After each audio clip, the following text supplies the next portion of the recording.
11 episodes into this series, and I can safely say for sure that there will not be 100 episodes of the COVID-19 Chronicles on this channel. I was actually fearing that this pandemic is going to last long, and don't get me wrong, it has already been a long time since this whole hysteria began here in the States, but I do not think it is long enough, and I don't think it will be long enough for me to make 100 episodes. Now, if this virus was just as devastating as the Black Plague, which peaked for 4 years from 1347 to 51, then yes, I could see the series going up to 100 episodes or more. But back to reality. Cases here in New Jersey, they aren't slowing down fast enough, so this whole shelter in place will definitely last through at least Memorial Day weekend. And this April has just been very underwhelming, especially in this region of this country. For the last 2 weeks, we've been experiencing below average temperatures, a very wet, dreary, and windy April. It feels more like late October than it does spring. It's as if Mother Nature fine-tuned this herself to match the mood of this pandemic. The warm weather just simply cannot come fast enough. And I'd be shocked if we don't even get to break 80 degrees in May. And I really do want it to warm up so badly. Anyway, yesterday I didn't film anything, but I will give the numbers anyway. So, on April 23rd, as of 11:31 a.m., there were 2,659,557 worldwide cases, with 843,951 in the USA alone, resulting in 185,494 fatalities, while 723,377 have recovered. Now, today, I checked the Johns Hopkins Coronavirus Research Resource Center and their website at 12:31 p.m. today, and now that total is up to 2,761,121 worldwide, 880,112 of those in the USA, and that death toll now up to 193,671, while 760,047 have recovered. Now, obviously, it's that number has since gone up since I checked that. And then on the graphic on the screen, you can see just how much we gained in each of these categories from the 23rd to the 24th. So as we head towards May, I expect to see more of these new antibody testing done. In fact, there are 2 urgent care facilities in the area where I live that provide testing for antibodies, but it's only exclusive to those who have already tested positive for the COVID-19 virus. They do, however, also test for coronavirus, even those who don't think they have the virus but just want to be sure that they didn't get the particular strain that causes no symptoms. So I'm fascinated to see exactly how much bigger this pandemic was, and how this might all actually be a blessing in disguise. See, there's already states like California and New York that are reporting much higher numbers of COVID-19 cases thanks to those who were asymptomatic but tested positive for the antibody. With this new development, the concept of herd immunity just came to my mind. And herd immunity is basically when a huge chunk of the population gets indirectly protected from a particular infection by means of getting infected naturally previously. So we've seen this phenomena happen plenty of times. And notable examples that come to mind were the 1930s, when children were becoming immune naturally to measles, and when smallpox was completely eradicated in the 1970s via vaccination. But because there's a lot of unknown variables about the coronavirus, getting immune by means of herd immunity is all just wishful thinking. But what is true is that the measles and the smallpox are highly contagious diseases, just like this strain of coronavirus. So, in order for herd immunity to work, the virus or disease must be a very contagious illness. So, basically, there's a chance. I will still want to get a bona fide vaccine, which will hopefully result in herd immunity, to be rest assured that I am protected for the subsequent winter season, and hopefully the worst thing that can happen is just suffer from a very, very weak version of the virus.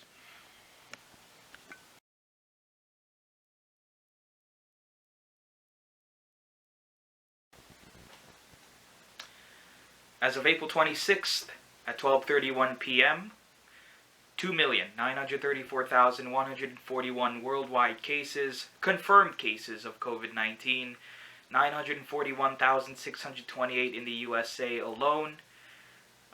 203,670 now have perished from the disease, while 829,075 have recovered. April 26th may just seem like any other ordinary day. But for me, 11 years ago, a huge event happened in my personal life that made me never forget that day. I'm going to introduce a brand new segment of the COVID-19 Chronicles that I think will provide you viewers something a little bit more different than the usual numbers update and the occasional news clips of the day. And the idea came to mind when sports channels were broadcasting iconic old games from the past. For example, let's say NBA TV would air a memorable NBA Finals game from, let's say, 2011. Game 6 of the NBA Finals, with the Dallas Mavericks winning their first championship over the Miami Heat. And of course, any NBA fan would remember that that year was the first year that LeBron James joined the Miami Heat, and just how scrutinized that team was. That team with Dwayne Wade, Ray Allen, Chris Bosh, LeBron James, and company. And for me, being raised mostly on NBA basketball and NASCAR, I tend to connect everything that had happened to me and associate pop culture to that particular year that race or game happened. And basically, I'm explaining nostalgia in a nutshell. It's just like the lyrics of the song Stressed Out by 21 Pilots. Sometimes a certain smell will take me back to when I was young. Okay, so this also happens to be the virtual Talladega race, the e-NASCAR race, which is being done over iRacing. And so 11 years ago on this date, which happened to be also a Sunday, and one of the most memorable Talladega races had happened. It was the one where Carl Edwards flew into the catch fence on the final lap and gave Brad Keselowski, who was driving the '09 car at the time, his first Cup win ever. But sadly, it was also 11 years ago on this date that I lost an uncle in a car accident in the Philippines, and that sent absolute shockwaves on my mother's side of the family. So although 2009 had its tough moments, that year did represent a coming of age for me. And so I'll explain all of those after these next clips of the 2009 Aaron's 499 from Talladega, broadcasted on FS1 as part of Fox Greatest Races. Kurt is going dead backwards while Kyle got the lead back. Yeah, this is dirty laundry time here. Somebody's about to get hung out to dry. They just did. I'll tell you one thing, that 18 car is determined to stay in the lead. Kyle has done everything. I mean, he's blocked, he's been high, low. Everybody keeps looking around, but they can't quite clear him. The same group he was pulling around the top of the racetrack, now they're lined up around the bottom of the racetrack. 17 to go. Well, he went up to block Matt Kenseth. They came down to block Jeff Burton. Darrell, like you say, he's running 3 lines wide all by himself. Now, here they are once again. Now, watch. They're going to get a run on him. 17's out there, but he's all by himself. Dale Jr.'s going to have to get up there. Oh, he turned him. Yikes. Yikes. On the bottom. Truex can't save it. Pushes around. He tried. He just couldn't hang on to it. Yeah, but it isn't bad, I don't think. And Truex I don't is think kind of he's the bad victim in this one, but he's okay. I don't think he's bad either. We're coming to you. You're all right. Come and get you 4 tires. Let's go. I've got to stay on the lead lap now. Be okay. Gets it fired back up. Do all that spinning around. All that. At the front, Darrell. Boy, Hamlin is sinking like a rock. Yeah, you just lose your momentum and there's nothing you can do. I mean, Tony Stewart tried to pick him up, but Stewart was so much quicker. He's gone around, and Hamlin, from the front of the pack, into the back. Now, Darrell, all Ryan Newman can do right now is just stay hooked to that double yellow line on the bottom. That's all he can do. Well, we haven't seen any speed out of that car today, so it makes me just wonder if the 17 and the 88, particularly we know the 31's fast, are they just sort of using him right now? 55 lead changes so far, and now that pack that was so spread out into 3 groups is all one draft again. Boy, did you see Burton shoot out from behind Dale Jr. to pick up that outside line? But nobody went with him, Darrell. No. That outside line's coming. Look at David Reagan in that 6 car, and Tony Stewart in the 14. There goes Burton right up in the front of him. You get a little bump down the back straightaway. Here we go. Oh, trouble hard in the wall, Robbie Gordon.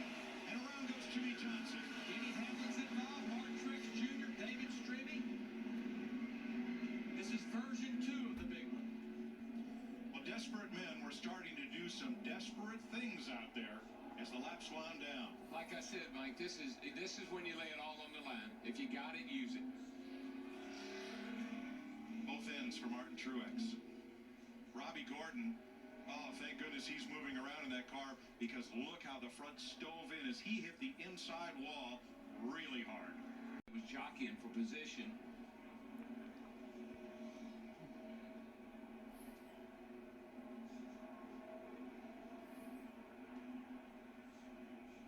Everybody starts trying to figure out which line they want to go low, want to go high. Oh, Montoya. Montoya got turned Yeah, on the inside. he got turned and Like shot Montoya down was there. wanting to move around, and when he did, he just got clipped. Mayfield's car in flames, the 41.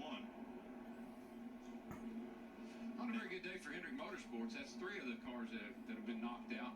Oh, Montoya just got shoved into Bobby Labonte, and just like a croquet ball being sent, Robbie Gordon got shot into the inside wall. I tell you, it's working like he wanted it to, though, because here they come. Look at the 99 and Brad Keselowski. And once again, there's that 2-car draft. And they have got to go. They get off turn 2. That's 10 mile an hour faster than the cars in front of them. They'll be coming to the white flag this time. It's going to get interesting because Junior cannot sit there and run second. This is his best shot at winning he's had in a while. He's not going to run second in this race, I can tell you. And is Edwards going to get to the front, or are they going to stall out? Or look at the Junior? They got that run, baby. And what's interesting, that's a Hendrick car running second. That's a Hendrick-related car leading the race. And that's a Hendrick-related car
this. What a lick. Oh my gosh. Unbelievable. You know, and looking very carefully at the catch fencing that held, and I did not see any debris go into the grandstand. And that certainly... 2009, the very last year of the 2000s decade. I was in high school back in 2009. I was 14 going on 15. In January to June of 09 was my freshman year, and September to December of 09 was my sophomore year. And in that span of 1 year, we saw the historic transition from analog to digital TV. So anybody who had a CRT television, which is these big, heavy box looking like TVs, had to get what's called a converter box. And my dad is someone who believed in making things last for as long as possible. So back in 2009, when technology was really starting to make leaps and bounds in terms of its progression, when flat screen TVs were the norm, we still had those big clunky CRT television sets. Fortunately, we have DirecTV, so not all the sets in the house needed a converter box. Blackberries were still popular in 2009, but it was Apple that really started to cement itself as the iconic technological giant that it is today. Social media. I hate to say it, but the concept of social media is something that I just love to hate, even though I'm very much active on YouTube. I don't consider YouTube the same as Facebook, Twitter, Instagram. I don't like to categorize it along with those other platforms of social media, but that's another conversation for another day. Anyway, social media. Facebook and Twitter was the norm back in 2009, and it was quite revolutionary, even though today, you know, it's kind of now a ubiquitous part of living. I know that before Facebook and Twitter, it was MySpace and Friendster. I don't know how many people here in America know Friendster or remember it, but that website goes way back that I doubt anyone under 30 knows about that, about Friendster.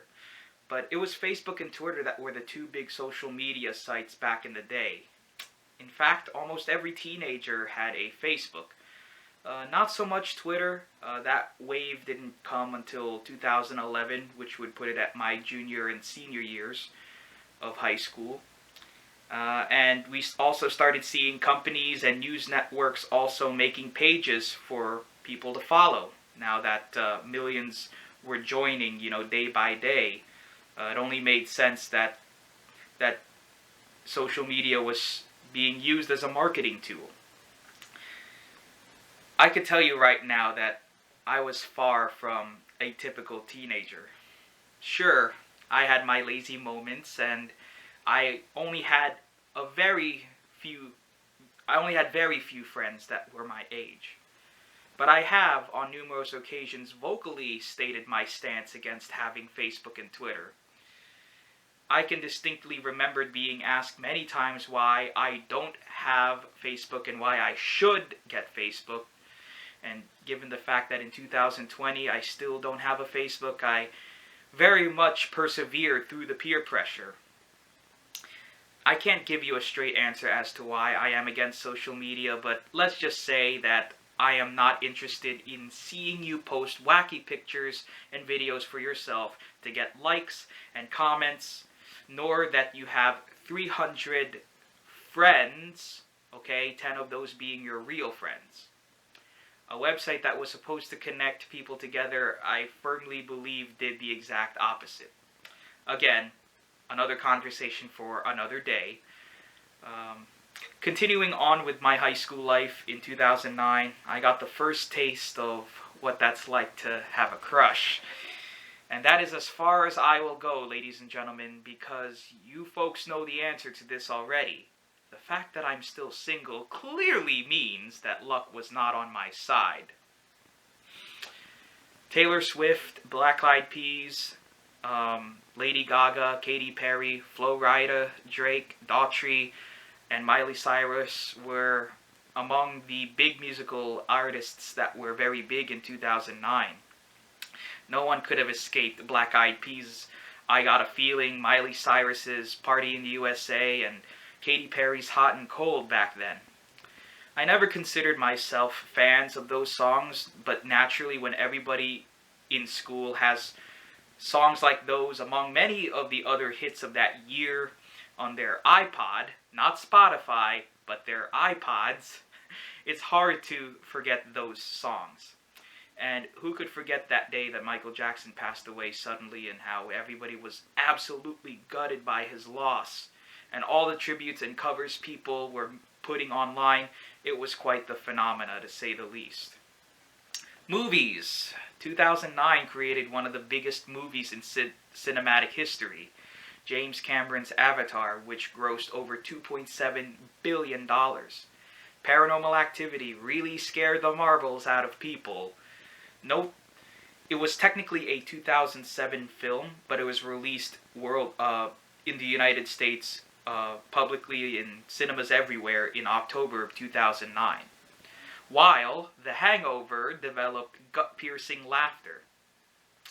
I could never understand how that movie got popular with teenagers. I mean, it was R-rated, but many people would disregard the ratings. They'd go watch the movie anyway, even if they were not 17. For the record, I've never seen any of these movies in their entirety. I wasn't much of a movie fan back then as I am now. Television.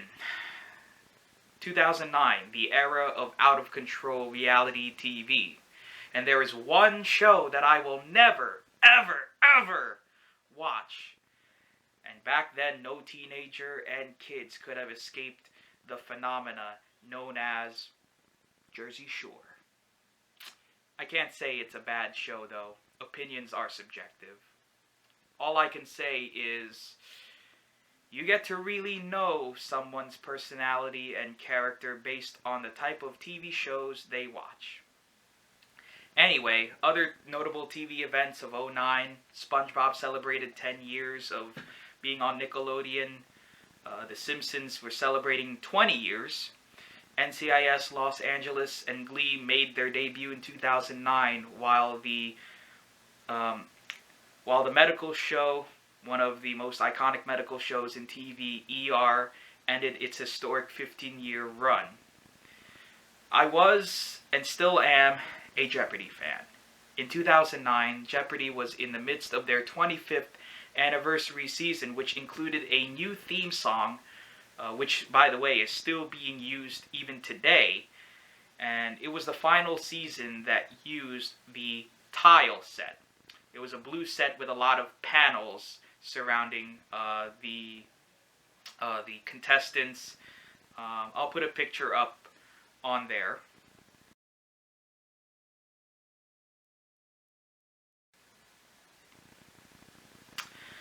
I think I've rambled on long enough, on this, but let me just add a couple of more things to bookend this look back on 2009. I traveled for the first time on a Boeing 777-300ER and an Airbus A330-200 to the Philippines for Easter, and I wore glasses for the first time in June after being diagnosed with nearsightedness. 2009 was a great year, a coming-of-age year that signaled what the 2010s would be.